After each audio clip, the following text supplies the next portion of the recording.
Kamu pernah kebayang nggak sih? Tinggal di kota yang bentuknya lurus kayak garis, tanpa mobil, tanpa jalan, dan semua hal ada dalam jangkauan beberapa menit? Arab Saudi sedang membangunnya sekarang.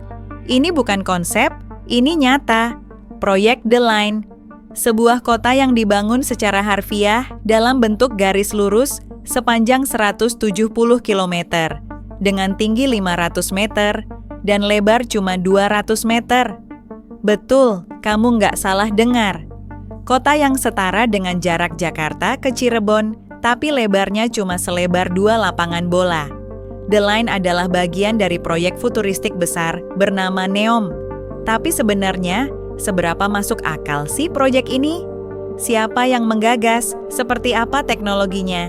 Dan apakah ini benar-benar bisa jadi masa depan cara hidup manusia? Kita akan bahas semuanya di video ini. The Line adalah bagian utama dari NEOM, sebuah mega proyek pembangunan kota futuristik di barat laut Arab Saudi, dekat perbatasan Mesir dan Yordania. Proyek ini digagas langsung oleh putra mahkota Arab Saudi, Mohammed bin Salman, sebagai bagian dari visi ekonomi jangka panjang yang dikenal dengan nama Saudi Vision 2030. Visi ini adalah upaya Arab Saudi untuk mendiversifikasi ekonominya, agar tidak lagi sepenuhnya bergantung pada minyak dan beralih ke sektor teknologi, pariwisata, dan inovasi. The Line adalah simbol paling ambisius dari transformasi itu. Kota ini dirancang tanpa jalan raya, tanpa mobil, dan tanpa emisi karbon. Bayangkan, rumahmu hanya berjarak beberapa menit, jalan kaki dari kantor, sekolah anak, atau supermarket. Konsepnya, semua fasilitas penting ditempatkan secara strategis dalam jarak yang sangat dekat, sehingga kamu tak perlu kendaraan sama sekali. Sementara itu, transportasi antar zona akan menggunakan kereta super cepat yang bisa membawamu dari ujung ke ujung kota hanya dalam waktu yang singkat. Terdengar seperti fiksi ilmiah, tapi ini adalah proyek nyata yang sedang dibangun. Sekarang mari kita lihat apa saja teknologi yang menjadi tulang punggung dari The Line. Pertama, sistem transportasi. Karena tidak ada mobil pribadi, transportasi publik jadi pondasi mobilitas. Pemerintah Arab Saudi merancang jaringan kereta super cepat bawah tanah yang terintegrasi secara vertikal dengan bangunan di atasnya. Jadi, kalau kamu mau ke kantor atau ke tempat umum, cukup turun lift lalu naik kereta. Kedua, energi terbarukan. The Line sepenuhnya mengandalkan energi bersih seperti tenaga surya dan angin. Tidak ada cerobong asap, tidak ada suara mesin, semua dikendalikan oleh sistem otomatis berbasis kecerdasan buatan. Ketiga, arsitektur vertikal. Karena lebarnya hanya 200 meter, kota ini dibangun menjulang ke atas, bukan melebar. Fasilitas publik, ruang tinggal, dan ruang terbuka ditumpuk dalam satu struktur panjang yang dibagi per zona. Dan semuanya dikontrol oleh sistem cerdas. Dan yang paling mencolok dari desain The Line adalah kulit luar bangunannya, yang terbuat dari cermin raksasa yang berkilauan. Bayangkan, seluruh kota tampak menyatu dengan lanskap gurun sekitarnya, memantulkan langit dan pasir, sekaligus berfungsi untuk mengelola suhu di dalamnya. Klaimnya begitu. Tentu saja, mewujudkan semua ini di tengah gurun dengan skala sebesar The Line adalah tantangan teknis yang luar biasa besar. Mulai dari pembangunan pondasi yang stabil untuk struktur setinggi 500 meter, hingga memastikan sistem AI dan energi terbarukan bekerja tanpa henti di lingkungan ekstrim.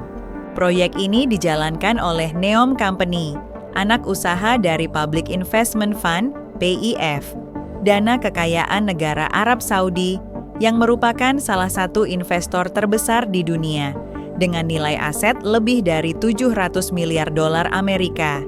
Kalau kamu pernah dengar tentang Arab Saudi membeli klub sepak bola Newcastle United, itu juga bagian dari strategi investasi mereka lewat PIF. Untuk proyek NEOM sendiri, Arab Saudi mengalokasikan dana sekitar 500 miliar dolar. Sebagian besar akan digunakan untuk membangun The Line.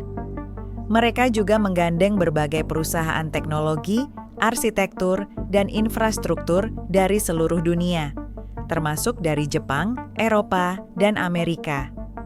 Melihat pendanaan dan sumber daya yang begitu besar, tak heran jika proyek ini digarap sangat serius. Namun, di balik ambisi dan anggaran fantastis itu, muncul pula sejumlah pertanyaan dan keraguan yang wajar. Apakah dana sebesar itu cukup? Apakah teknologinya sudah siap?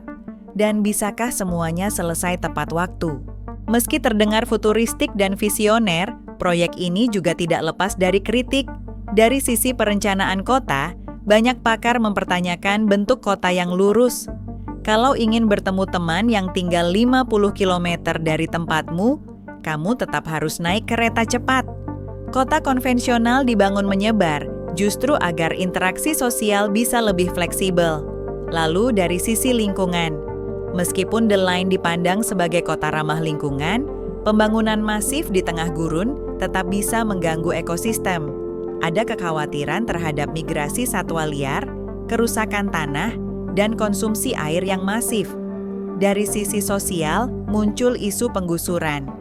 Beberapa laporan menyebut bahwa suku Huwaitat yang tinggal di area proyek harus dipindahkan secara paksa. Sejumlah organisasi HAM internasional mengkritik proyek ini karena dianggap mengorbankan hak masyarakat lokal. Dan tentu saja, dari sisi keuangan, tidak sedikit analis yang menyebut bahwa proyek ini bisa mengalami pembengkakan biaya besar-besaran, seperti yang pernah terjadi di banyak mega proyek lain di dunia. The Line adalah representasi dari ambisi. Kota ini bukan hanya soal arsitektur atau teknologi, tapi tentang cara hidup yang benar-benar baru. Arab Saudi ingin mengubah dirinya dari negara minyak menjadi pusat teknologi dan inovasi dunia. The Line adalah statement besar mereka ke dunia internasional bahwa mereka serius untuk bertransformasi.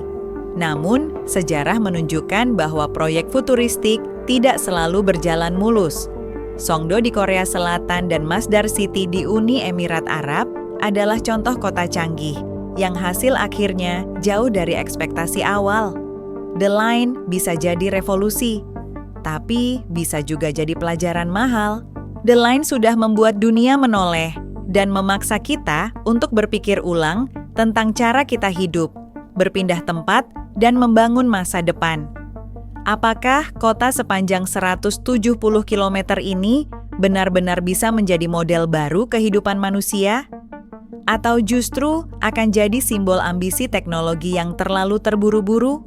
Waktu yang akan menjawabnya. Tapi satu hal yang pasti, proyek seperti ini akan terus jadi bahan diskusi dunia dalam waktu lama.